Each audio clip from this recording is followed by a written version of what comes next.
মৌসুমীর সংসারে সবাইকে জানাই স্বাগত। শুভ সকালের অনেক শুভেচ্ছা, অনেক ভালোবাসা। আশা করি আপনারা সবাই ভালো আছেন।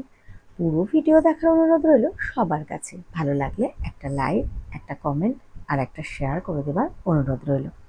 এটা দেখছেন গতকালকের ভিডিও। গতকালকে কিন্তু বৃহস্পতিবার গেছে। তো এতদিনে যারা আমার ডেলি ব্লগ দেখেন তারা জেনে গেছেন যে ঋষির কিন্তু বৃহস্পতিবার দুবেলায় পড়া থাকে। আর হ্যাঁ, এই কদিন পরীক্ষা চলছিল বলে পড়া ছিল না, কিন্তু পরীক্ষা শেষ হয়েছে, এখন কিন্তু আবার ডেলি রুটিন শুরু হয়েছে। তো ঋষির সকালে কি কি কাজ থাকে?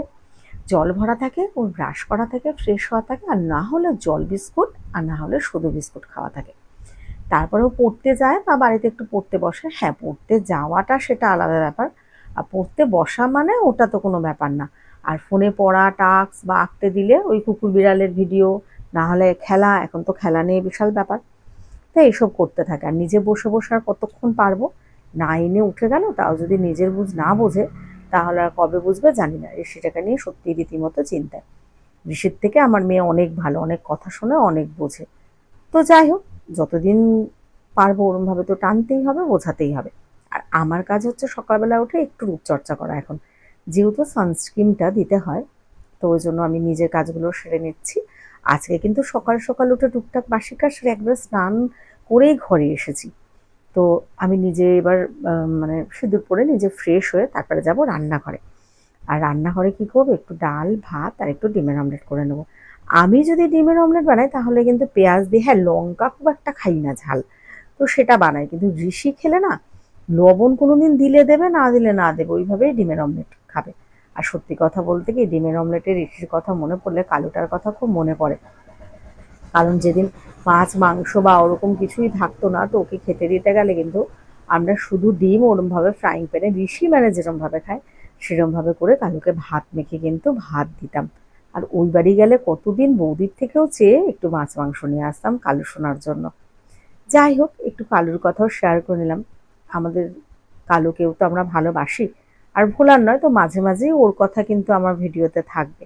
আর যারা প্রতিদিন দেখেন আমার ভিডিও বা কালু সোনাকে চেনেন জানেন, আমি জানি তারাও খুব খুশি হবেন। তো যাই হোক, আমি আমার ডিমের অমলেট ভেজে নিচ্ছি, আর ঋষি কিন্তু ঋষিরটাই ভেজে নেবে। তো আমরা তাড়াতাড়ি করে দুপুরবেলা খাওয়া দাওয়া করে নিলাম। হ্যাঁ, ঋষিকে বললাম তুমি খাও। আর ঋষিকে তো সবসময় ভিডিওতে আনি না, দেখেন, কারণ ঋষি পড়াশোনা করে, আমি চাই না কোনো রকমভাবেই যেন যে কেউ বলে ঋষিকে নিয়ে আমি ব্লগ করি বা ভিডিও করি, তাই ওর সমস্যা হয়। ও যখন না থাকে বা ও পড়াশোনা করে, বা আমি যতটা পারি নিজেই করি, আর কিছু কিছু সময় তো ওকেও দিতে হয়, সেই সময়গুলো শেয়ার করি। যেমন এই যে আমাদের খাওয়া দাওয়া হয়ে গেছে, আমরা ছাদে এসেছি। হঠাৎ করে না বেশ মেঘ করলে, একটু হাওয়া দিচ্ছে, ভালো হাওয়াই দিচ্ছে। আর মনে হচ্ছে বৃষ্টি আসবে আসবে, কিন্তু বৃষ্টি আসেনি। তো ঋষি বললো মা ছাদের থেকে চলো একটু ঘুরে আসি। তো দুজনে একটু ছাদে আসলাম। সত্যি কিন্তু বেশ ভালো লাগছে। আর এই যে বাঁশটা, এটা দিয়ে দড়ি টাঙানো, আর এই জায়গাটায় আমাদের একমাত্র একটা ভালো জায়গা আসে। তো বেশিরভাগ টাইম এখানটায় দাঁড়াই আর এই বাঁশটা দেখায়, আর কি করা যাবে।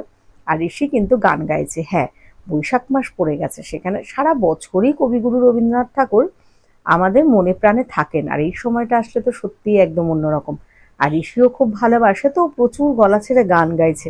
আমি আবার ওকে বলছি যে আশেপাশের মানুষরা যদি ঘুমায়, বা তোমার গলায় যা গান, হয়তো ওনারা বিরক্তিবোধ হতে পারে, তুমি একটু আস্তে আস্তে করো। অবশেষে ছাদে সে বসে শুয়ে দাঁড়িয়ে মানে এসব কাণ্ড করে বেড়াচ্ছে। আমি যতটা পারলাম ক্যামেরা বন্দি করলাম।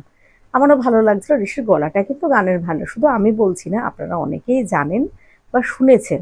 আর ওর গানের আন্টি তো ওকে ভীষণ ভালোবাসতো, সবসময় বলতো ঋষি তোর গলায় মা সরস্বতী। কিন্তু সত্যি কথা, ইচ্ছে না থাকলে জোর করা হয় না। আমি কোনো কিছুই ওকে ছাড়াইনি। অনেকেই বলেন যে ঋষিকে গানে ভর্তি করে দিতে, ওর খুব ভালো গানের গলা। সত্যি কথা বলতে আমি আমার ছেলে মেয়ের উপর কোনোদিনই ওই রকম জোর করি না, গান করতে হবে, আঁকা করতে হবে, এরকম যেটা ভালোবেসে করে সেটাই। তো যাই হোক, ও গানগুলো গাইছিল, বেশ ভালো বিকেল টাইমটা কাটলাম। এরপরে কিন্তু বৃষ্টি নেমেছে বেশ ভালোই, তো আমরা ঘরে চলে এসেছি। একটু বৃষ্টি কমেছে, আমি কিন্তু রেডি হয়ে একটু বেরোলাম। হ্যাঁ, যদিও হয়তো ভাবতে পারেন যে আমার খুব একটা প্রয়োজন, না তা নয়, মানে অনেক সময় থাকে না একটা সঙ্গ দেওয়ার ব্যাপার। তো আমি ভাবলাম যাই, বাড়িতেই বসে আছি, আমিও একটুখানি ঘুরে আসি। তো কোথায় গিয়েছিলাম, বারাসাতে, প্যান্টালুন্স, ম্যাক্স, ইনস্টা, জুডিও, মানে সারা দুনিয়া ঘোরা হয়ে গেছে একটা জিনিস কিনবে, কিন্তু পছন্দ হয়নি, তাই আর কেনাও হয়নি। তো অগত্যা আর কি করবো, আমি ভাবলাম ভালোই হয়েছে, আমার একটু ভিডিও হয়ে যাচ্ছে, ডেলি ব্লগ শেয়ার করতে পারবো।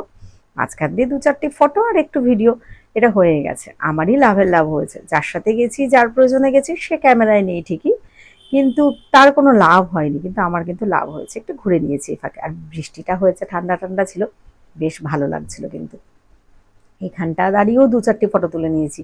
আরে বাবা, ফেসবুকেও তো পোস্ট করতে হয়, ফটো তোলার সুযোগ পেলে হাতছাড়া করবো কেন? এটা আমি কেন, নিশ্চয়ই আপনারাও সবাই করেন। তো আমি বাইরে দাঁড়িয়ে নিজের মতো নিজে একটু ভিডিও নিয়ে নিয়েছি। এরপরে বাড়ি ফেরার পালা। তো বাড়িতে আসে আর কি করব, ঋষি তো খেলা নিয়ে ব্যস্ত, আর বাড়ি ফেরার পর বগর বগর খেলা নিয়ে এসব চললো। তারপরে খাওয়া দাওয়া, তারপরে রাত্রে ঘুম। আর কি, কালকে আর রূপচর্চাও করিনি রাত্রিবেলা। তো চলুন, আজকের ভিডিওটা এখানেই শেষ করলাম। সবাই ভালো থাকবেন, সুস্থ থাকবেন, এইভাবে আমাদের পাশে থাকবেন।